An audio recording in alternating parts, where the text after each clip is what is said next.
Good morning, ladies and gentlemen. I hope that's not how you're feeling before you have a first cup of coffee. That's how my wife is. Just kidding. Sorry, I love you, baby. But sometimes you just gotta roar. Roar! Let me hear you all roar. Come on, louder. They gotta pick it up on the camera back there. Roar! It's Friday! Woo! Scream! Can't scream. Scream has fear in it. Roaring. No fear. No fear. This is how I walk around Dumbo normally, with the cape. So I'm a professor, tenure track professor at the New Jersey Institute of Technology, and these are kind of lessons from a professor. This is what I write down on the first day of class.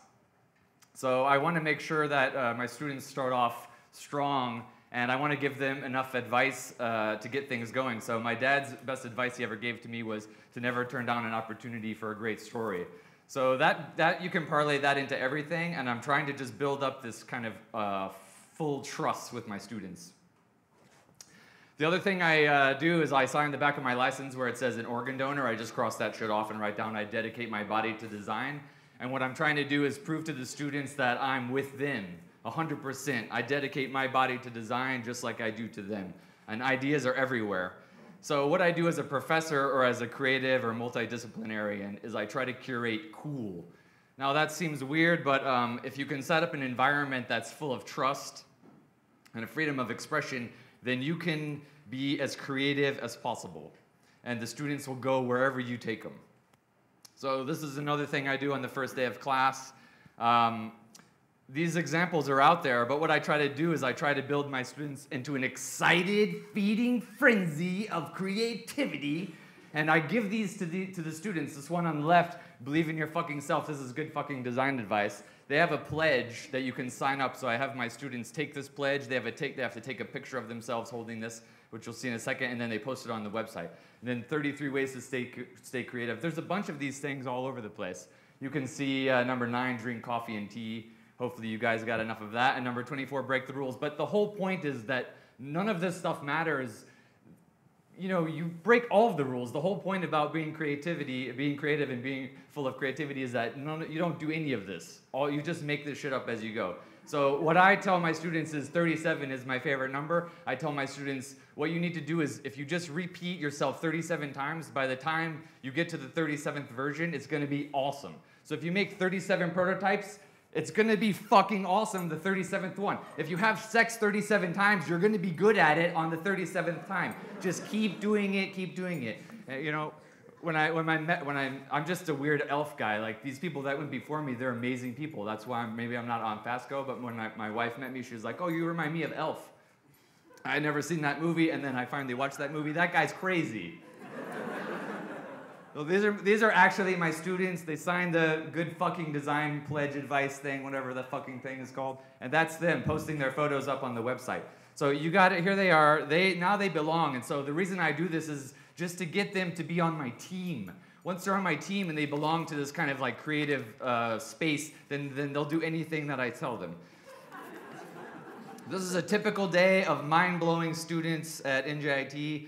And what I try to instill in them is that they can do anything. And my students are great my little minions, I call them.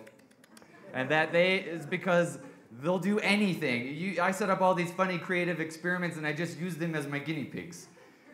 because I'm building up trust. And the way I do that is that I tell them, you can call or email me 24/7. And they do. They're emailing me at 4 in the morning, and I write back as soon as I can, probably within an hour or so. Or I'll say, I'll bail you guys out of jail. If they steal a car, no, not if they steal a car. Well, yeah, if they do steal a car, but if it's for design purposes, then it's okay. I'll go and bail you out. It's like grand theft design, right? And I work really hard for them, and I'll teach them how to design and go with them and how to think. And if they follow me, then I'll just work as hard for them as I can.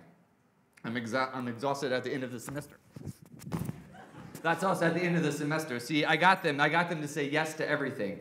So, and of course, anything is more fun if you jump in the air. So you guys should all jump in the air. Another thing that I tell my students on the first day of class is if they have a boyfriend or if they're girlfriend, they gotta, kick them and put them to the side. There's no time for that shit. And if they still live at home with their parents are feeding them and stuff. No. Just tell the parents to send the food right to our class, because you're never leaving this class ever again. I wrote this paper called "What Would Lady Gaga Do?" It's the think pieces thing. It's about design education, and my students, I use them all the time. They think it's super funny. You can check it out on the website. But this is like associational thinking. So just think it's like you guys love that show Entourage. So it's like Ari is like, hey, this is like Die Hard on a bus. So it's you just putting two things together. That's associational thinking. Just keep practicing. You'll get good at it. So my mom really taught me the real secret is you got to dress right. You got to dress the part. This is a top secret lesson. Nobody knows this, so don't share this with anybody. And hopefully they'll edit this out when they put this live on the website. So image is everything, and I try to teach my students that. We're in New Jersey. They don't dress very well, so I teach them how to dress and how to coordinate their outfits and stuff like that. Image is everything. So I got to show them Mr. Cool, Mr. Sexy Cool, rawr. Burt Reynolds, he was the sexiest man alive at one point, and he's looking good, he's feeling good, he's playing that part. One of the biggest problems that my students face is that they try to add in complexity into their design projects. You don't want complexity. Keep it simple. The simplest things will add in complexity later. See, this was my hair, but I tried to draw this to illustrate this point, but this just got out of control, and it's just too much hair, too much beard. It's too complex. I should have kept it simple. So you got to be careful with what reference image you're using for your self-portrait. You got to really curate those reference images so you don't, this is just the wrong image. I shouldn't have used this. So in the immortal words of Pierce Brosnan as Thomas Crown from the Thomas Crown Affair, anything is attainable. So that's what I'm trying to teach my students. I want to make sure that they understand that anything is attainable. And don't apologize. Never, ever, ever apologize for your creativity. We don't apologize for our creativity. You shouldn't either. Thank you very much, ladies and gentlemen. Have a great Friday and happy holidays. Woo.